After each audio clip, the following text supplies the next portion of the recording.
Bueno, buenos días a todos. Bueno, mi nombre es Verónica Milanar. Como saben, yo voy a estar compartiendo un rato con ustedes desde esta fanpage de la Riet, a quien agradezco mucho la invitación a participar. Eh, bueno, yo pertenezco a un equipo, el programa de estudios sobre juventud, educación y trabajo,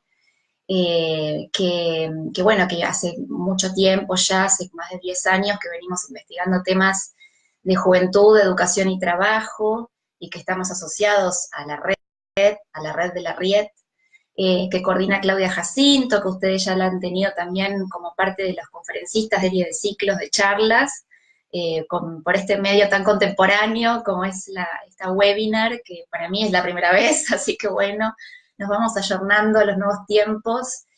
Muy interesante, por cierto, la verdad, esta posibilidad.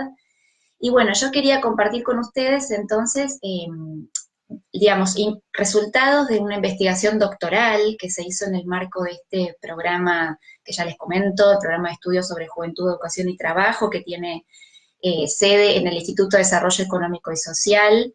Eh, bueno, yo soy socióloga, entonces realicé mi doctorado en la Facultad de Ciencias Sociales, y esto lo que les voy a presentar es la tesis de doctorado, que fue defendida el año pasado, en el 2017, eh, bueno, que llevó unos varios años su realización, y que, digamos, es un tema de investigación que yo continúo trabajando desde otras líneas de investigación, otros proyectos distintos que trabajamos desde este equipo, conformado por varios miembros de distintas procedencias y disciplinas, así que es muy interesante, siempre pensando la formación para el trabajo y en particular, en mi caso, la formación profesional, y mirando un poco los temas de género, ¿no?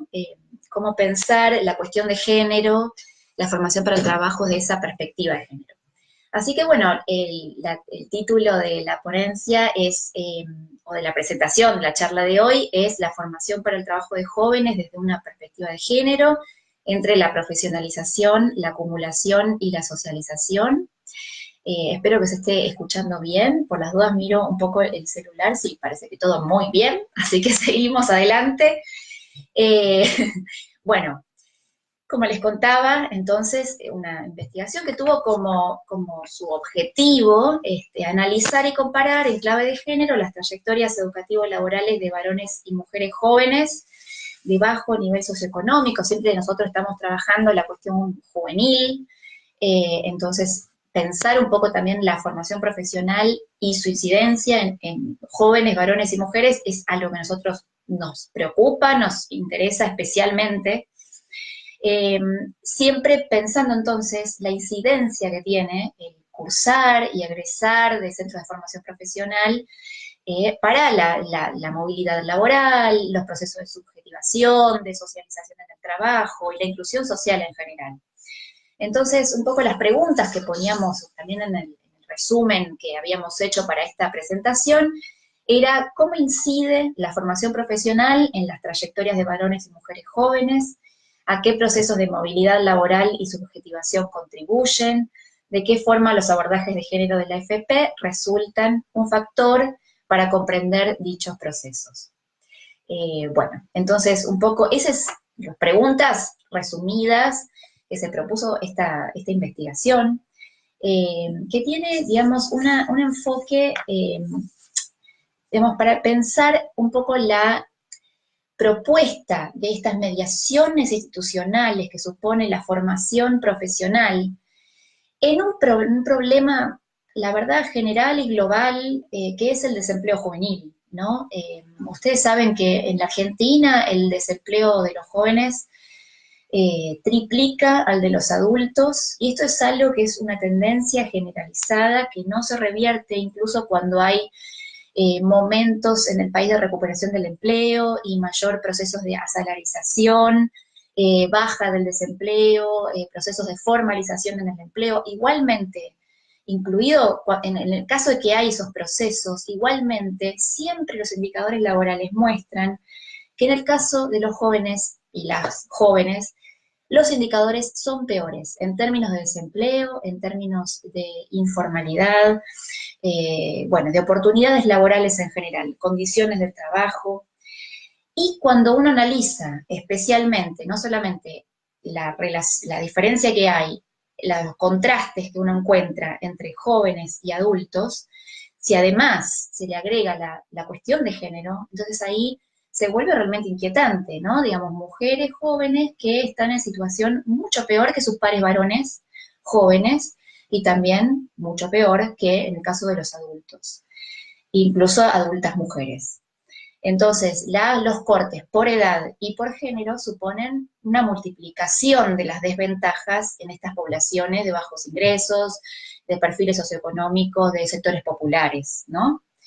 Eh, entonces, nosotros, digamos, la propuesta teórica que hay atrás de esta investigación, de pensar cómo incide la AFP, supuso pensar en términos de trayectorias. Nosotros queríamos no solamente analizar qué hace la AFP con sus alumnos y alumnas, sino también qué incidencia tiene y cómo se vincula esta propuesta formativa con experiencias juveniles diversas y distintas que se encuentran con estos espacios educativos y que se encuentran de distintos intereses, motivaciones, expectativas, y también recorridos educativos diferentes y recorridos laborales diferentes. Entonces, nosotros la idea de armar una investigación que analizara trayectorias era poder tomar a jóvenes, mujeres y varones en todo su recorrido educativo y laboral y en ese marco ver qué lugar tenía el curso de capacitación o los cursos de capacitación, si habían sido varios, hay muchos ejemplos de este tipo, qué lugar habían tenido en esos recorridos educativos y laborales.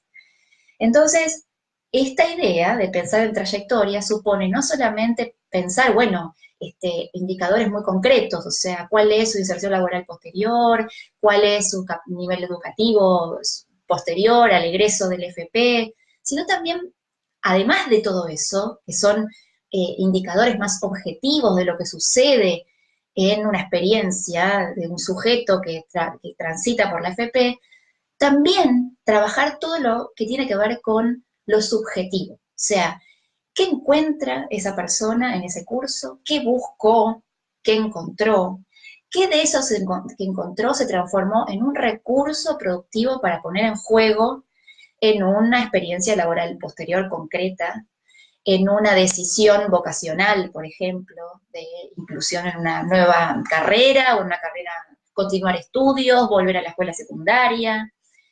¿Qué sentido se le otorga a esa experiencia? Entonces es lo subjetivo y también lo objetivo vinculado a indicadores concretos, ¿no? Cómo estaban antes, cómo están después.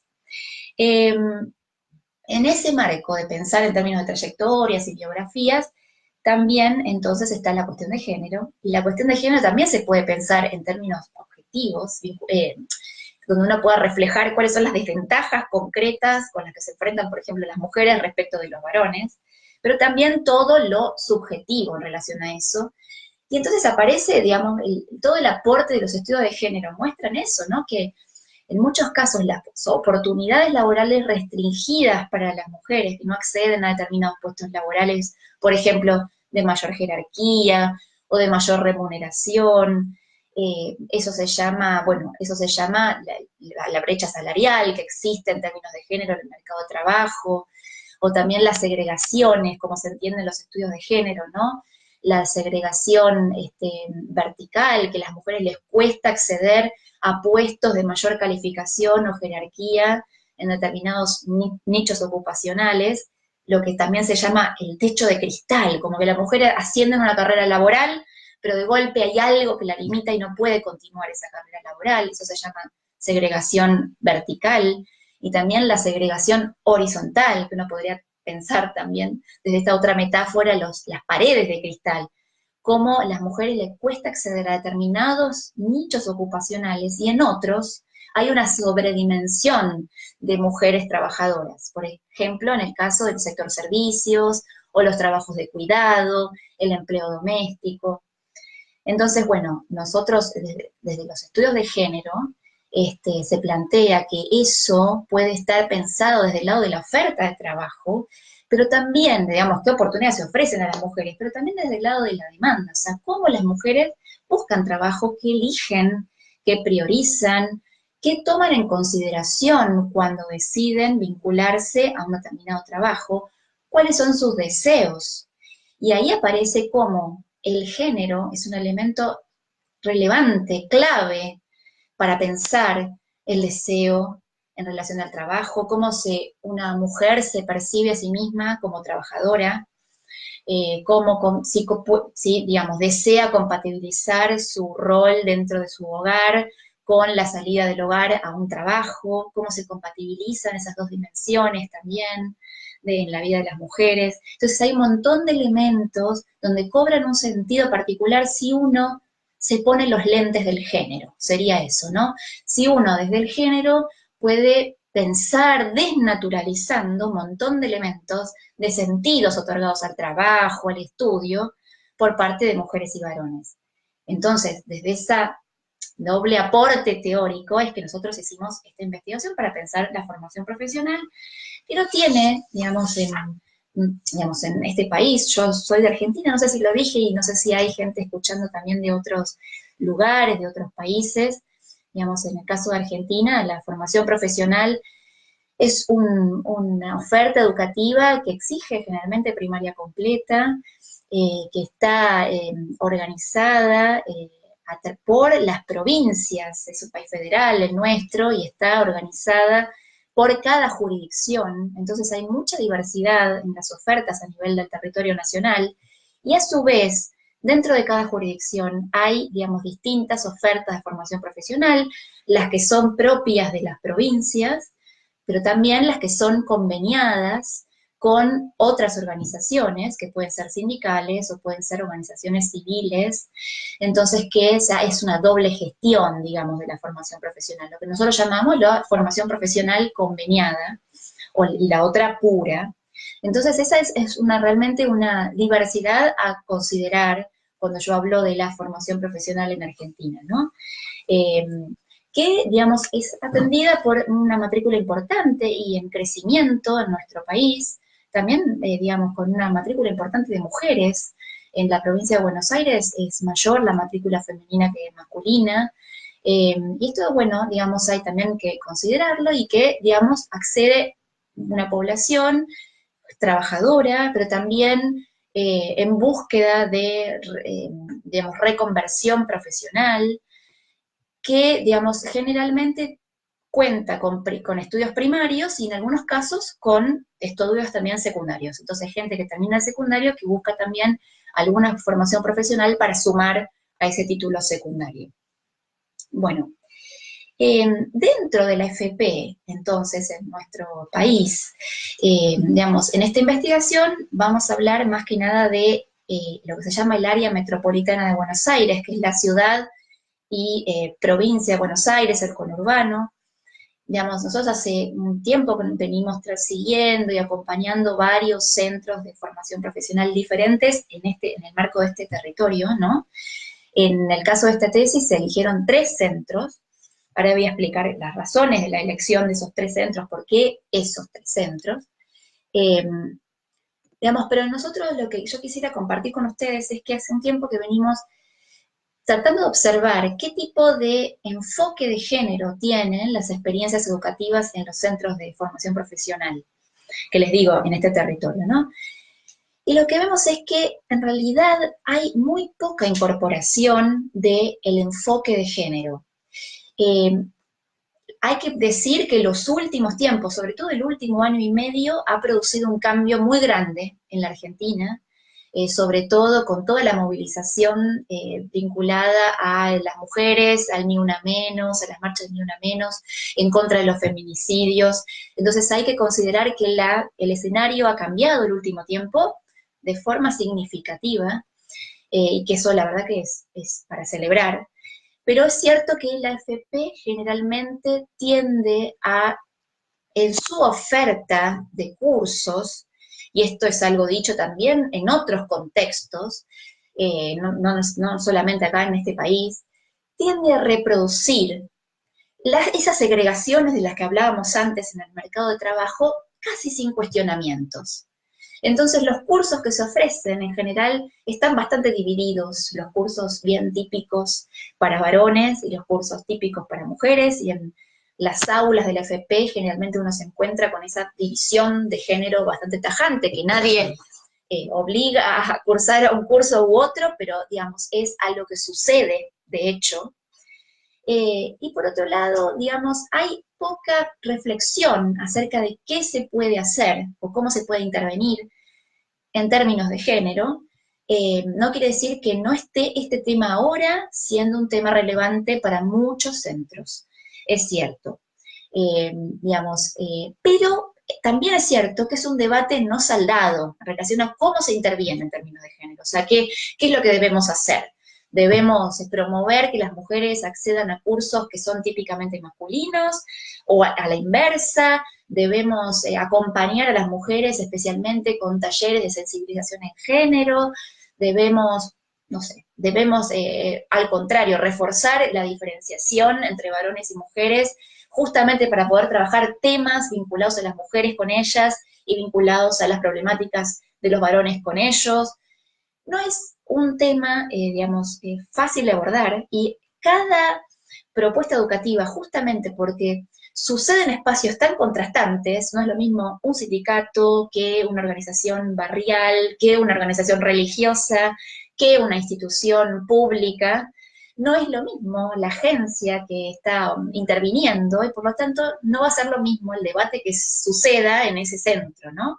En relación a cómo se interviene, cómo un centro de FP puede responsabilizarse en intentar mejorar las trayectorias laborales de las mujeres respecto de los varones, ¿no? Bueno, digamos, la investigación entonces fue un estudio cualitativo, se hizo a partir de entrevistas, un trabajo de campo extenso que duró varios años, se hizo en 2 etapas. Primero se trabajó con una población determinada. Primero empecé trabajando con mujeres y después fui incorporando todo el trabajo de campo con varones y seguí entrevistando mujeres, pero digamos, todo el trabajo de campo duró entre 2008 y 2014. Fueron muchos años de acompañar distintos centros.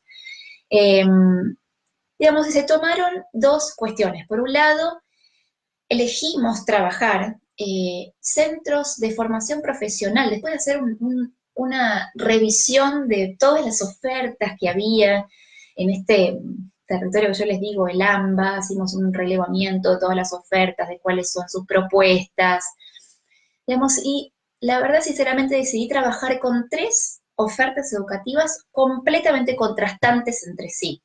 O sea, justamente la fuerza que tenía en el criterio de selección de los centros de formación profesional fue justamente el contraste en sus visiones sobre el modo de pensar la cuestión de género en relación a sus propuestas educativas. Entonces, ahora yo les voy a contar un poco qué 3 centros se eligieron, pero también decirles que en esos centros hizo todo un trabajo de entrevistar a docentes, a directores, de observar clases, bueno, de hacer un trabajo muy participativo, activo en los centros, sobre todo en relación a las entrevistas y a la observación también bueno, de cómo se trabaja en cada lugar.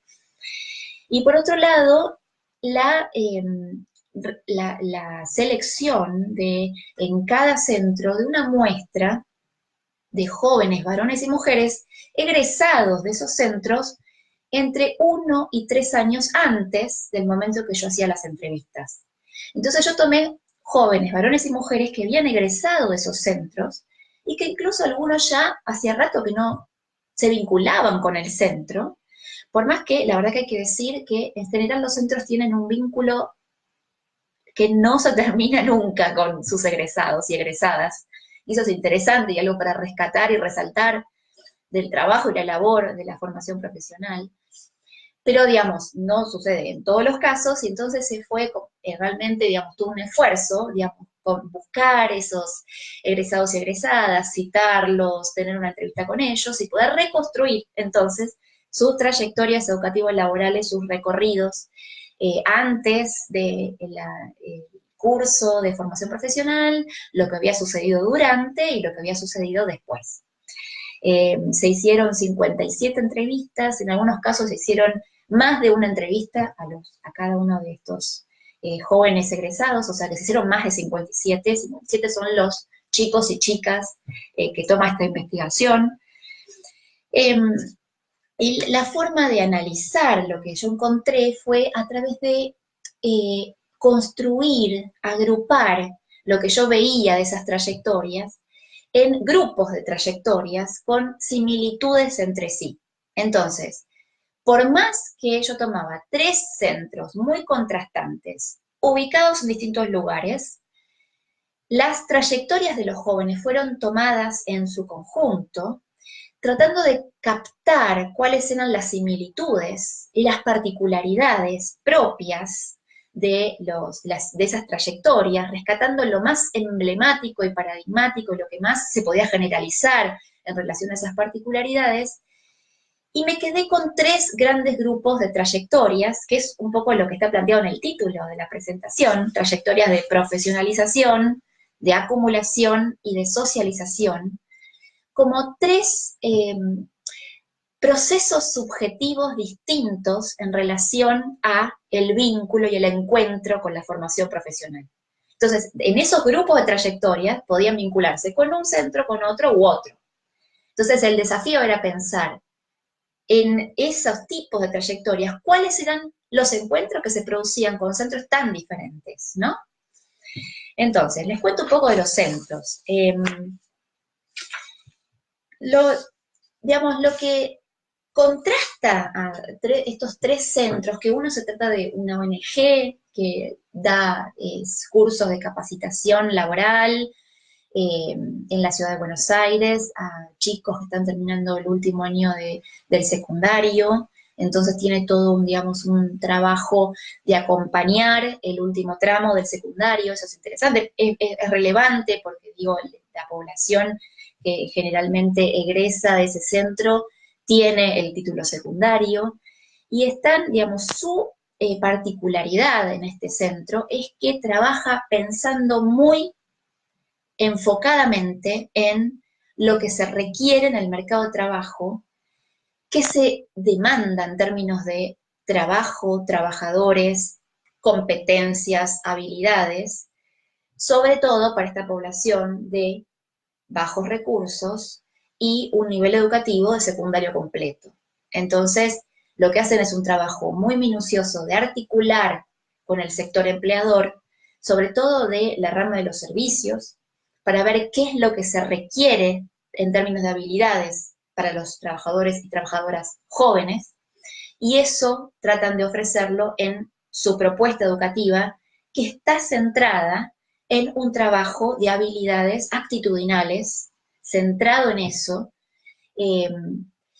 mirando muy particularmente la posibilidad de que esos recursos dados en los centros les permitan a los chicos y chicas poder insertarse laboralmente en empleos formales del sector servicios y también sostenerlos en el tiempo, ¿no?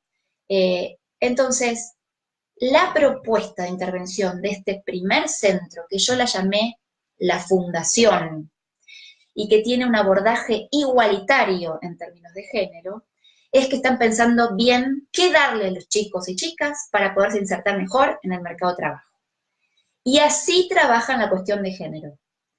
Ellos dicen, no importa si sos varón o mujer, por eso la idea de un abordaje igualitario para nosotros es lo mismo, tienen los mismos derechos, van a tener las mismas oportunidades, si se lo proponen. Si se proponen, entonces, tanto mujeres o varones, tener esas habilidades que se exigen en el mercado de trabajo. Y en el caso de las mujeres, entonces, tener esas habilidades que se exigen implica sumar más competencias, porque el mercado de trabajo plantea una desigualdad que ellos dicen es un dato, para nosotros eso es un dato. Nosotros lo que tenemos que hacer con eso es ver cómo podemos mejorar la empleabilidad de estas mujeres para estar mejor posicionadas en más competitivas en ese mercado de trabajo. Entonces, su abordaje es igualitario para sumar competencias a las mujeres. En otro centro, que tiene, digamos que es distinto, es un centro de estos que llamamos conveniado, con una organización religiosa, es un centro de FP de la provincia, del conurbano norte de la provincia. La visión es bien distinta. Digamos, es un centro de FP que generalmente acceden, también trabaja con una población joven, una matrícula importante, porque tiene un trabajo para trabajar con adolescentes y jóvenes, y trabaja más que nada la cuestión de los derechos juveniles en relación a su nivel educativo, revinculación con la posibilidad de estudiar, con digamos, fortalecer la propia autoestima en relación a las oportunidades también de inclusión social. Entonces tiene una impronta mucho más amplia, digamos, no está únicamente centrado en la inserción laboral, sino más bien en la inclusión social, trabajar con una población que en su mayoría no tiene título secundario. Eh, y entonces, nosotros este centro lo llamamos taller, y el abordaje de género que tiene, le pusimos un abordaje diferenciado, porque, digamos, diferencian muy claramente los cursos que se dictan para varones y para mujeres. Entonces hay cursos determinados para varones, bien típicamente masculinos, y cursos destinados a mujeres, bien típicamente femeninos. Digamos, y esto, que uno podría decir, bueno, es un planteo más bien conservador en términos de género, o tradicional en términos de género, como, digamos, cómo reproduce en realidad este esquema, esta oferta educativa, digamos, lo mismo que sucede en el mercado de trabajo. Sin embargo, a la hora de trabajar con ellos y ellas, chicos y chicas, trabajan temas de género muy interesante, de forma muy interesante, digamos, tomando mucho lo emergente que sucede en las aulas, pero diferenciadamente. Y ellos argumentan que es un trabajo que permite intervenir mejor. Entonces, a las chicas atrás de una máquina de coser, con la excusa de estar haciéndose el vestido para la fiesta de 15, permite que se empiece a circular la palabra, permite que empiecen a hablar de novios, y que sale entonces noviazgos violentos, la violencia de género, o con, digamos, el vínculo con sus hijos, sus hijas, la salud reproductiva. Aparecen un montón de elementos desde la excusa de estar aprendiendo costura, por ejemplo, y estar haciendo algo muy femenino.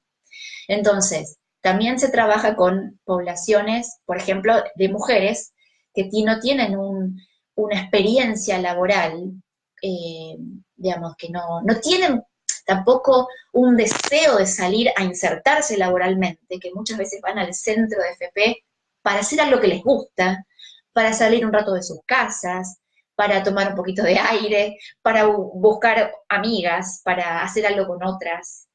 Entonces esa experiencia de otro sentido dado la formación profesional también permite trabajar otros temas de género y de una manera muy interesante también. Entonces ese es otro de los casos. Y un tercer caso, que llamamos escuelita, y que le llamamos desde un punto de vista de género abordaje crítico, es uno de los pocos casos de formación profesional que sí explícitamente incorporó un enfoque de género de forma explícita. Fue también digamos, centros de FP que están, en este caso, conveniados con el Ministerio de Trabajo a nivel nacional, desde una cámara empresaria, y que desde toda una línea de trabajo de género del Ministerio de Trabajo se implementó entonces la posibilidad de dictar cursos que son típicamente masculinos, pero garantizando cupo de género para las mujeres. Entonces, dentro de un programa más mayor, que se llamó Oficios no tradicionales para las mujeres, en pos de generar mayor equidad en la inserción laboral entre mujeres y varones, es que se implementó este programa en donde cursos de mecánica de motos exigían un cupo de género. Entonces había mujeres cursando esos cursos de forma también, digamos, bueno, digamos, con mucho esfuerzo, con una convocatoria que hubo que difundirla mucho, porque está todo este otro elemento, ¿no? De mujer, por qué mujeres se quisieran relacionar con esos cursos en los cuales son discriminadas, donde no hay posibilidades laborales para ellas. Entonces es todo un trabajo de vincular a las mujeres con un oficio típicamente masculino o no tradicional para las mujeres y hacer todo un trabajo en pos de que eso genere nuevas oportunidades, ampliación de los horizontes para las mujeres.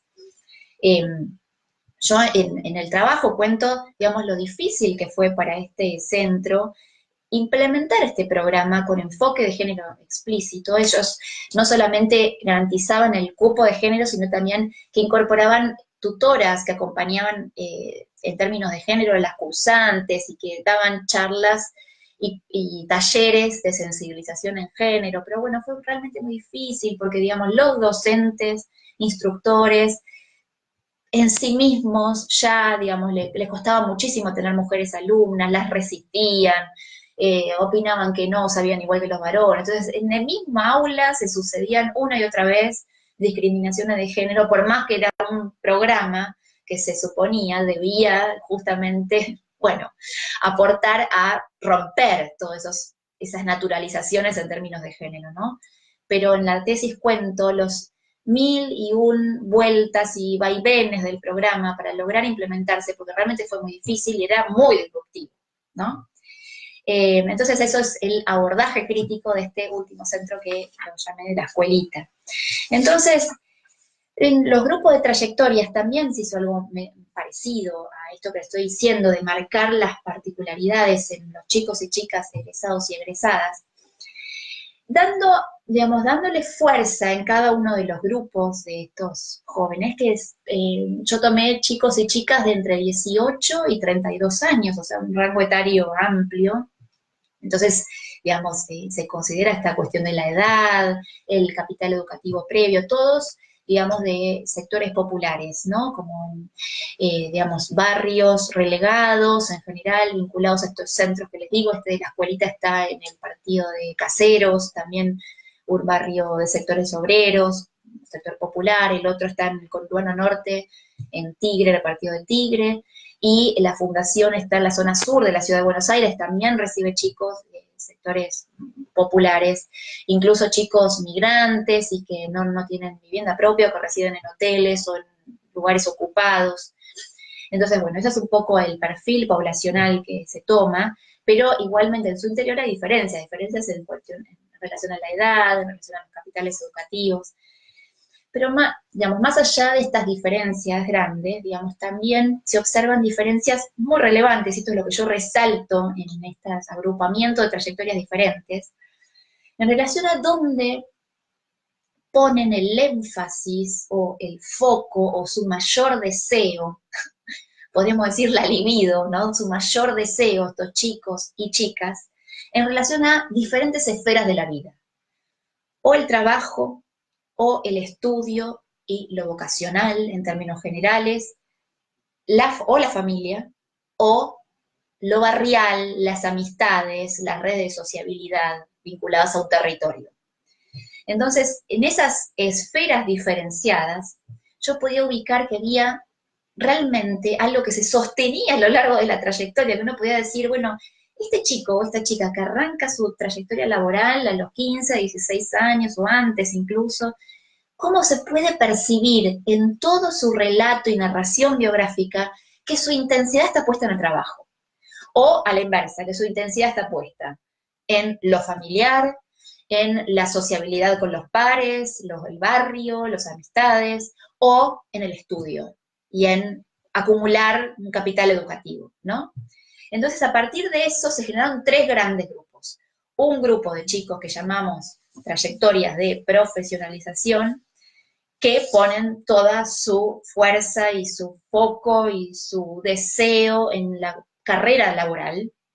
Otro grupo que pone todo su deseo en el estudio, digamos, y la continuidad de los estudios y la posibilidad de seguir una carrera universitaria en muchos casos. Y otro grupo se llamó las trayectorias de acumulación, y otro grupo que pone todo su deseo en lo familiar. Entonces hay muchas mujeres madres, en este caso, que, digamos, se retiran de la trayectoria laboral, se dedican a ser madres o que se les percibe una intermitencia laboral mucho mayor de entradas y salidas al trabajo, en los periodos de que son madres se retiran, y también muchos varones, porque, digamos, en este último grupo, que lo llamamos trayectorias de socialización, está la cuestión familiar y también la cuestión de la sociabilidad con los pares, el barrio, las amistades. Y ahí, digamos, es muy importante el grupo de varones de los barrios, en donde, digamos, todo su posibilidad de afirmar la masculinidad está puesta en el grupo de sociabilidad barrial, no tanto en el trabajo, no tanto en el estudio, pero sí ahí. Entonces, la forma de agrupar es donde se percibe esa intensidad, en términos de la trayectoria educativo-laboral pensada desde un punto de vista de género, ¿no? Nunca perdemos esa dimensión que siempre estuvo en juego. Entonces, en relación a estos tres grupos, se analizan al interior de esos grupos, bueno, cuáles son las diferencias entre mujeres y varones acá, en cada uno de esos grupos, y cómo se vinculan con con esas tres propuestas formativas tan diferentes, ¿no? Entonces, por ejemplo, en el caso de las trayectorias de profesionalización, son chicos que tienen la posición subjetiva comprometida con el proyecto laboral desde muy temprana edad, con muchas dificultades familiares a veces, digamos, de tener que irse de sus casas por distintas razones y tener que lidiar consigo mismos solos, solas, o tener que, digamos, ser responsables de sus propias familias, ellos a muy temprana edad. También un deseo de profesionalizarse, de realizarse a través del trabajo. Entonces ahí, digamos, esa es la característica relevante de este primer grupo. Entonces ahí se puede ver, digamos, un contraste entre varones y mujeres. Porque los varones de este grupo en general son varones muy, digamos, sostenidos por el mandato tradicional de lo masculino, que tiene que ser el proveedor del hogar, que tiene que dedicarse a trabajar. Entonces salen de la escuela secundaria para dedicarse a trabajar, o algunos son padres ya, entonces se dedican al trabajo para poder mantener a sus mujeres. Entonces hay como, digamos, en este grupo de varones de profesionalización, cierta idea de adhesión a un mandato masculino vinculado a ser proveedor, ¿no es cierto? Por otro lado, en el caso de las mujeres, en este caso, entonces la profesionalización se vive disruptivamente respecto del mandato, porque son chicas que quieren realizarse a través del trabajo, que relegan la maternidad, que deciden bancarse por sí mismas, que ponen toda su fuerza ahí. Entonces hay una diferencia en relación al mandato. En el caso de los jóvenes de las trayectorias de acumulación, ahí todo el deseo está puesto en el estudio, y ahí lo que se percibe es chicos y chicas que, digamos, tienen cierta adhesión a los mandatos tradicionales de género, pero en el caso de los varones, sobre todo, el querer continuar los estudios y formarse es disruptivo respecto de sus pares.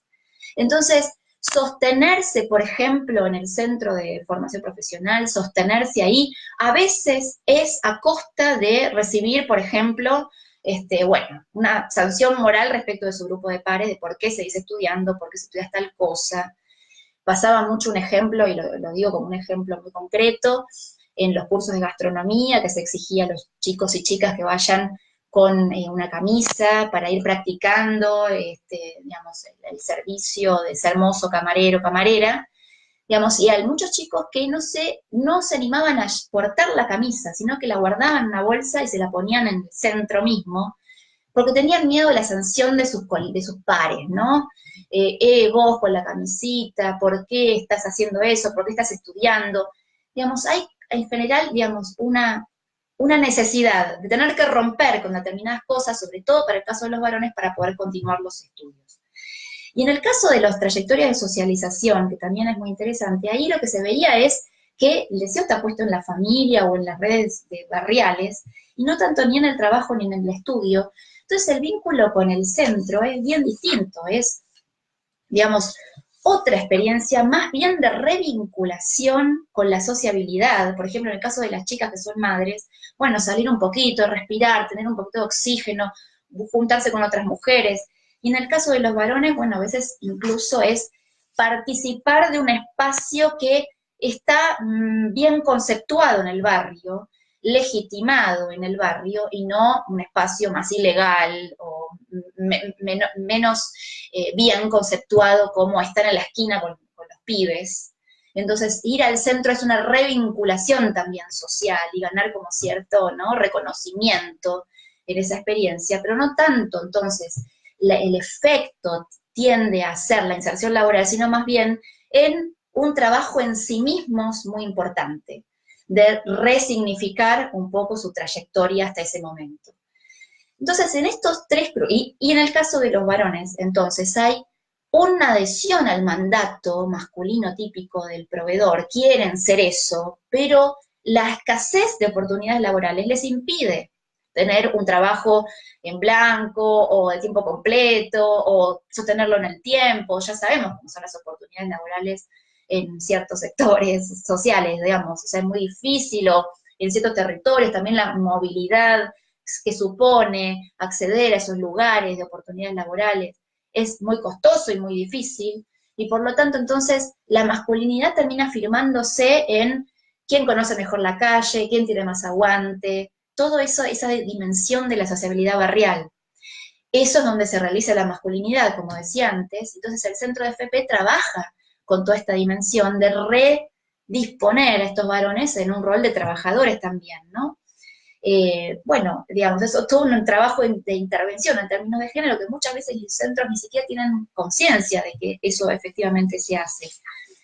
La tesis continúa, yo ahora voy a ir cerrando ya la presentación, continúa mostrando cómo en estos tres grandes grupos de trayectorias se vinculan de distinta manera con centros de FP.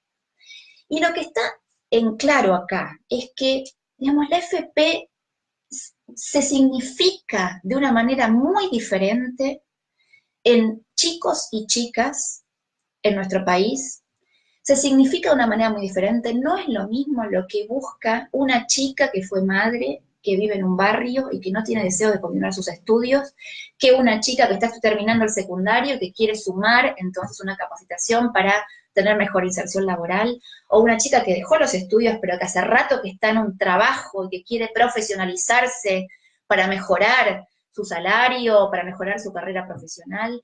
No es lo mismo para un varón entonces que tiene trabajos esporádicos y que requiere entonces una vuelta al estudio y que necesita un espacio de socialización institucional nuevo, bueno, para ganar una experiencia nueva de vida, o en el caso de los varones que ya hace rato que están en una trayectoria laboral iniciada y que quieren también profesionalizarse, o en el caso de otros varones que sí necesitan continuar los estudios, pero para continuar los estudios tienen que tener una inserción laboral, porque estudiar en Argentina es costoso y es difícil y es, en general, los sectores populares necesitan trabajar para seguir estudiando una carrera universitaria. Entonces lo que queda claro es que no se significa de la misma manera, no se adquieren los mismos recursos de acuerdo a lo que se desea en relación a la formación profesional, y que cada institución con su propia impronta interviene de una determinada manera en la población a la que se está dirigiendo. Eso es importante, digamos, porque en esa tesis se muestra eso, o sea, chicas, por ejemplo, con trayectoria de profesionalización, muy sostenidas en el trabajo, pero que van entonces a un centro que diferencia los cursos de acuerdo a varones y mujeres, o que no hace un puente concreto con la inserción laboral posterior. Bueno, de alguna manera esos centros quizá quedan cortos para esos deseos de esas chicas, pero sí es muy efectivo para otras mujeres que buscan otra cosa, y que probablemente un curso muy profesionalizado no convoque a mujeres que lo único que quieran es estar un rato y aprender algo para sí mismas. Entonces, un curso de mecánica de motos probablemente convoque a mujeres que ya están sostenidas en un deseo de trabajo muy concreto, que, digamos, que tienen un perfil particular, no convoque a todas las mujeres por igual. Entonces, esto es lo que me gustaría como resaltar, como para cerrar, ¿no? Los centros de FP generalmente hacen una intervención mediando entre lo que se requiere en el mercado de trabajo y las aspiraciones juveniles. En general hay una intervención digamos que digamos, de mucho ajuste, ¿no? De lo que yo deseo para mí y lo que te termina exigiendo, que me voy dando cuenta a medida que voy haciendo el curso, lo que voy descubriendo de mí mismo, de mí misma, respecto de lo que yo quiero, es un ajuste, digamos, en relación a las aspiraciones previas y a lo que después uno piensa y descubre y quiere. En ese sentido, ese ajuste no es limitante, es también de gran subjetivación, porque es un descubrir de algo nuevo. Por ejemplo, mujeres que no tenían una relación con el trabajo y a partir de un curso de formación profesional se piensan como trabajadoras, como microemprendedoras, pueden desarrollarse de otro modo. Entonces, al mismo tiempo que un centro de FP, hay que decirlo, de alguna manera disciplina a los jóvenes para darles esas competencias necesarias en un mercado de trabajo, al mismo tiempo les permite descubrir algo nuevo, les permite resignificarse a sí mismos, o como estudiantes, o como trabajadores o trabajadoras, o como mujeres y varones dentro de sus hogares o en relación a sus pares. Y eso es toda la potencia que tiene la formación profesional, que muchas veces no está considerada y que hay que resaltar. Es una potencia muy importante en relación a una trayectoria educativo-laboral, sobre todo de jóvenes y pensando en esta problemática grande que tenemos en relación a las oportunidades laborales para jóvenes en nuestro país. Por último, la última reflexión es que muchas veces se dice, bueno, ¿qué hay que hacer desde la FP para garantizar mayor oportunidades laborales?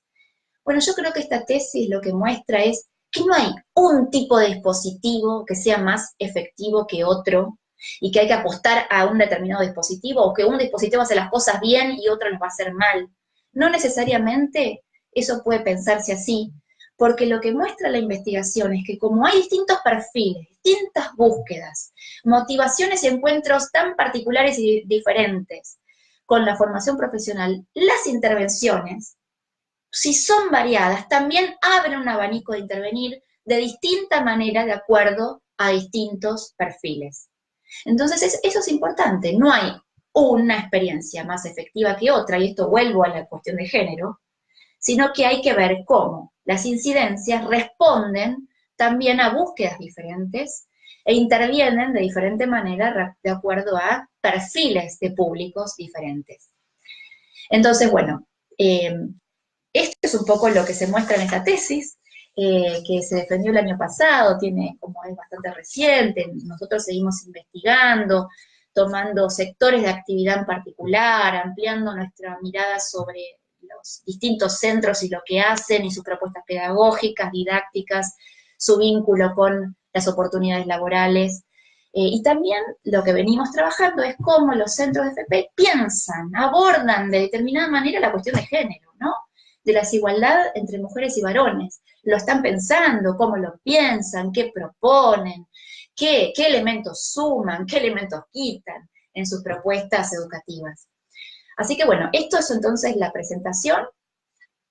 Yo ahora voy a empezar a mirar un poco lo que tengo acá al lado, que son los mensajes de ustedes que me van llegando. Estoy abierta a comentarios y preguntas, así que este es el momento como para hacerlo si desean. Acá yo tengo un mensaje, a ver, lo voy a leer, que dice lo siguiente. Pero primero me saludó una chica que se llama Karin, así que hola. Diana también me saludó, bueno, hola. Y después Mercuri Castelo. A ver, dice, teniendo en cuenta que la visión de las diferencias de género ha cambiado del 2008 al 2014, ¿la investigación que realizaste fue cambiando? ¿Cómo influyó ese cambio? Bueno, me encanta la pregunta. La verdad que me encanta la pregunta porque sí, efectivamente, la verdad que yo tengo que reconocer que yo vengo acompañando la formación profesional, al menos en provincia y capital y ciudad de Buenos Aires, hace mucho tiempo ya, de como 10 años. Nunca había visto lo que empecé a ver el año pasado, o de 2 años para acá, en materia de cómo, se podría decir, desde abajo fue surgiendo, emergiendo, una demanda hacia los centros de FP para trabajar los temas de género. Ustedes saben que desde las políticas de promoción del empleo y desde las políticas educativas, el género está en la agenda hace años, casi desde de la década del 80, o sea, se viene diciendo que digamos, las políticas educativas y las políticas de promoción del empleo tienen que incorporar una perspectiva de género, entonces se piensa cómo se hace eso, qué tiene que incorporar, cuestiones vinculadas a los derechos de las mujeres, cuestiones vinculadas a la equidad, bueno, cómo, digamos, esto es algo que se viene pensando y discutiendo hace un montón desde arriba en relación a las políticas, cómo deben incidir luego en lo que sucede en las aulas. Ahora, lo que sí a mí me resulta relevante es el remolino que produjo desde abajo la demanda social de una agenda pública que está, bueno, digamos, de una manera muy importante y clave para la sociedad, y que tiene que ver con el movimiento de mujeres, todo lo que fue las marchas del Ni Una Menos, también todo lo que tuvo que ver con la marea verde, hay que decirlo, en cuestión del aborto en los últimos tiempos. Me he encontrado los últimos años, el último año, con centros que han organizado porque sucedió que en las aulas, por ejemplo, en un curso de peluquería, las mujeres decidieron, nos tenemos que juntar, pagar el micro para ir al Encuentro Nacional de Mujeres, y desde el centro las apoyan y lograron desde el centro ir al Encuentro Nacional de Mujeres, o centros de formación profesional que empezaron a dictar charlas sobre violencia de género, o que hicieron campañas alucinantes para trabajar esto, centros que, digamos, empezaron a incorporar un protocolo, porque antes no había, porque en general la FP trabaja con adultos, por lo tanto no tiene las exigencias que tiene, por ejemplo, una escuela secundaria cuando se detecta violencia de género, pero sí hay centros que lograron implementar un protocolo. ¿Qué hace un docente, una docente cuando en sus aulas aparece una situación así? ¿Cómo hay que hacer? ¿Cómo hay que intervenir? ¿A quién hay que consultar? ¿Cómo hay que derivar a ese alumno, alumna? ¿Cómo hay que aconsejar? Porque, digamos, los docentes de FP no tienen esos recursos. Y por lo tanto es algo muy nuevo. Pero es algo que hay que encarar, porque, digamos, es muy importante. Y quizá nosotros como centros de FP somos, digamos, el único espacio para mujeres y varones de plantear algunas cosas importantísimas que tienen que ver con el género. Y no me estoy refiriendo solo a la violencia de género, me estoy refiriendo también a cómo pensarse como trabajadoras mujeres, qué horizontes ampliar, cómo pensarse también adentro, su rol adentro del hogar, discutir y conversar estos temas y desnaturalizar también elementos que están muy arraigados, ¿no?, en nuestro pensamiento, en relación a lo que debe hacer, debe desear una mujer o también un varón. Y eso pasa también, digamos, algo muy interesante con los varones que se están acercando a cursos que antes eran exclusivamente para mujeres, y que también reciben los prejuicios de sus pares varones de otros cursos. Eso me ha pasado también, entrevistar a varones, por ejemplo, de un curso de estética corporal, varón, que me dicen, bueno, cuando yo salgo, todos los del curso de tornería me miran mal, me miran raro, o yo siento esa mirada, esa presión, me decía él. Bueno, ¿cómo desnaturalizar esto? ¿Cómo pensarlo? ¿Cómo abrir horizontes? ¿Cómo fortalecer también a alguien que está haciendo en minoría un curso no típico? ¿Cómo fortalecer esa formación para que salga con más herramientas y recursos? Entonces sí, es así, se ve un cambio, ojalá que haya sido un cambio para quedarse. Los centros de FP están movilizados por este tema, me parece que está bueno. Lo mismo sucede con el resto de los niveles educativos, digamos, sobre todo con la ley de educación sexual integral, las escuelas de todos los niveles, entonces la escuela secundaria ha tenido que incorporar estos temas y, digamos, hacen cosas muy interesantes y cada vez más, pero, digamos, de la FP todavía esto no había llegado, y es cierto que es un tema que ha surgido desde abajo, desde la demanda del público, ¿no?, que asiste a las aulas y a los cursos.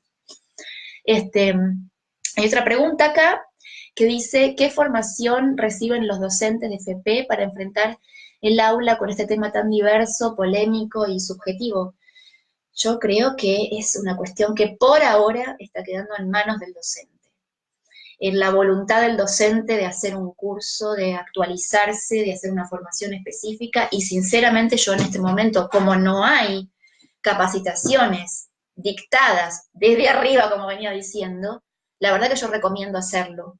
Me parece que un docente, una docente, puede acceder a lecturas, digamos, o cursos de capacitación, por ejemplo, en términos de género, de violencia de género, o incluso también cuestiones que tengan que ver con mercado de trabajo y género. Trabajo y género. Digamos, porque yo insisto, no es solamente casos muy concretos como violencia, o la cuestión, bueno, la salud sexual, también la cuestión del trabajo, ¿no? Pensar el trabajo y esa segregación que se reproduce en el mercado de trabajo, cómo desnaturalizarla y poderlo hablar en el aula. Cómo desnaturalizar esas discriminaciones de género y poderlo decir y hablar en el aula, ¿no? Incluso también estar atentos a las discriminaciones que puedan surgir en el aula entre compañeros y compañeras. Sobre todo en la FP, donde, digamos, a veces la situación de la práctica, ¿no? Porque está centrado en la práctica, el aprendizaje en la FP, eso, bueno, es, ¿no? Como un momento muy clave para ver estas discriminaciones, qué sé yo, por ejemplo, en el caso de mecánica de motos, era muy evidente, los varones corrían a las chicas de los bancos de trabajo y las chicas no podían practicar con las herramientas que las acaparaban todos los compañeros. Y eso era algo, digamos, que a veces se naturalizaba por el mismo docente. O, digamos, en los cursos que venía acompañando el último tiempo, los cursos de estética, donde hay una exposición de los cuerpos y física. Entonces, bueno, digamos, ¿qué ocurre con esa exposición de los cuerpos? O sea, alguien que está aprendiendo masajes o estética corporal, que tiene que practicar con el cuerpo del compañero o la compañera, ¿cómo se trabaja esa cuestión del respeto, del cuerpo del otro, ¿no? La verdad que yo me llevé muy gratas sorpresas en el trabajo de campo que estuve haciendo el último tiempo, donde esto aparece en el aula una y otra vez, y quizá aparecía, pero me parece que ahora también aparece por parte de una demanda de alumnos y alumnas, y eso es lo nuevo y lo interesante. Así que bueno, yo sí aconsejo entonces actualización de parte de los docentes, que tiene que ser de forma voluntaria, ¿no? Pero bueno, ojalá que esto se transforme, me parece, en una práctica común, y que la FP de a poco vaya desnaturalizando esto que generalmente refleja como un espejo de lo que sucede después en términos de desigualdad en el mercado de trabajo posterior, en la inserción laboral, en términos de salario, en términos de oportunidades laborales, en términos de empleo y desempleo, de informalidad, de subocupación horaria. Todos esos indicadores siempre ponen a las mujeres en desventaja. Entonces, bueno, ¿cómo la FP puede desnaturalizar, cuestionar al menos, polemizar sobre eso? Y me parece dar más herramientas para afrontarlo de otra manera, ¿no? Bueno, eso es un poco lo que yo puedo decir. Bueno, acá me saludan también. Hola, hay un chico que se llama José que me saluda. Hola. Hay otra pregunta que me dicen, ¿ninguna entidad pública ni privada forma docentes entonces? Sí, sí, la formación docente está de parte de la política pública, o sea, el INET ha hecho mucha inversión en actualización docente, en capacitación docente, no en términos de género, pero hay que decir que también es muy reciente. Este año el INET, el Instituto Nacional de Educación Tecnológica, ha incorporado toda una línea de trabajo de género nueva en el INET. Entonces hay que ver eso, qué implicancias va a ir teniendo, que probablemente sean muy significativas en materia de este tema, y quizá también incidan en la actualización docente, la capacitación de profesores y profesoras, instructores. Entonces, bueno, hay que ver, hay que esperar un poco. Por ahora me parece que lo que se está haciendo es hacer un relevamiento de cómo se piensa en términos de género en la FP, qué cuestiones se están abordando, qué no, qué si continúa siendo un obstáculo, una barrera, pero me parece que es algo a resaltar, algo nuevo que desde el ámbito público se empieza a mirar de otra manera, ¿no? Así que, bueno, eso es un poco a resaltar, y si les interesa, pueden fijarse entonces esta conformación de esta línea nueva del INET en relación al género, que bueno, que está incorporando estudios de diagnóstico de algunas situaciones, investigaciones, y quizá apunte también a otras líneas. Yo no las conozco, pero seguramente que, bueno, consultando el INET o en la misma página web, seguro hay información que está bueno considerar y tener en cuenta para los centros, para los instructores y también nosotros como investigadores, estar más en diálogo con esa nueva línea que es muy reciente, ya les digo, es muy reciente. Bueno, muchas gracias por las preguntas. Me parece que fue, digamos, muy rico el intercambio virtual. La verdad que para mí es una experiencia nueva, no sé, ustedes si ya vienen acostumbrados a trabajar así desde la virtualidad, para mí es una experiencia nueva. Yo hasta ahora todo el tiempo me miro a mí misma en la cámara, pero sé que están ahí atrás y que me estuvieron acompañando, así que se los agradezco. Yo quisiera decirles que, digamos, si gustaran leer algunos, digamos, otros resultados parecidos, vinculados a esta investigación que yo les conté, tenemos artículos que se pueden encontrar online, artículos del equipo. También yo acá les traje para mostrarles el último libro que sacó nuestro equipo, a ver si sale en la cámara, El secundario vale, a ver, algo así sale así, Saberes, certificados y títulos técnicos en la inserción laboral de jóvenes, que es una compilación de muchos artículos del equipo nuestro, que trabajamos distintos temas, no solamente vinculado a la FP, también a la educación técnica, y al vínculo que tiene toda la educación técnico-profesional con el título secundario. Entonces, cómo suma mucho la formación para el trabajo a la trayectoria laboral, a la inserción laboral de jóvenes, que siempre es nuestra inquietud, en última instancia, nos venimos interrogando sobre eso, ¿no? En términos de qué puede la política pública y la política educativa en relación a eso. Así que bueno, yo les agradezco a todos. Este libro se consigue en librerías, pero bueno, nos pueden escribir. Bueno, les agradezco muchísimo. Y quedamos en contacto, así que bueno, yo me voy despidiendo. No sé si por las dudas me fijo a ver la coordinadora, si le parece que está todo bien, con que ya...